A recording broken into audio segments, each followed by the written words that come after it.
তোমরা সবাই কেমন আছো? আশা করি ভালো আছো। তোমাদের দোয়া ভালোবাসা আমিও ভালো আছি আলহামদুলিল্লাহ। তো এখানে আমি ১ কেজি পরিমাণ ভেন্ডি নিয়ে নিয়েছি। ভেন্ডিগুলো ভালো করে ধুয়ে নিয়েছি। এখন কেটে নেব।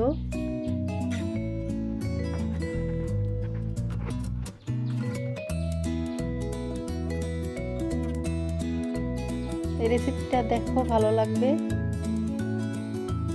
আশা করি তোমাদের সবাই ভালো লাগবে।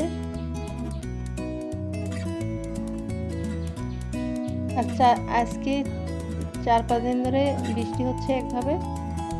তো মাটির চুলায় রান্না করি। মূলত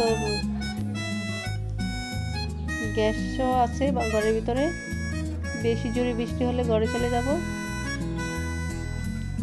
আমি সবগুলো কেটে নিয়েছি। এখানে কাঁচামরিচ কুচি, পেঁয়াজ কুচি দিয়ে দিলাম তেলে।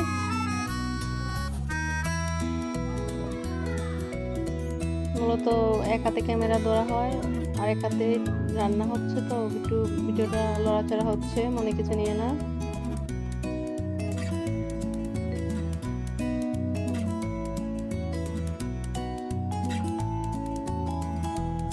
হলুদের গুঁড়ো দিয়ে দিলাম ১ চামচ, ১ চামচ লবণ,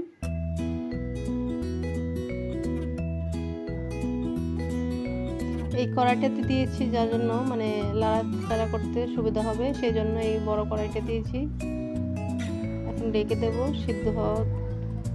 আর এদিক দিয়ে আমি 3টে ডিম ভেঙে নিয়েছি। ডিম 3টা ভালো করে ফাটিয়ে নেব। দেখো আমার একটু সিদ্ধ হয়ে গেছে। আর আমি আবার এইরকম কড়াইতে দিয়ে দেবো, যার জন্য মানে ছাড়ানো হয়, ডিমটা করতে সুবিধা হয়।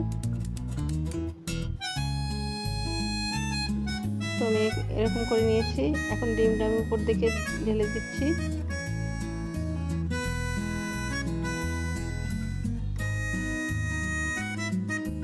এখন একটু ঢাকনা দিয়ে ঢেকে দেবো। দেখো আমার ডিমটা হয়ে গেছে। ডিম দিয়ে ভেন্ডি ভাজা আমি উল্টে দিয়েছি।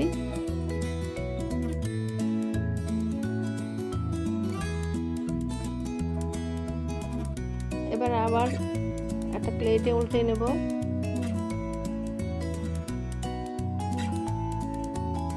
দেখো আমার হয়ে গেছে।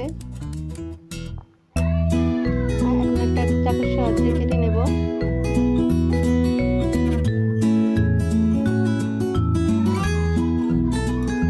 যাতে সবার পাতে দিতে সুবিধা হয়।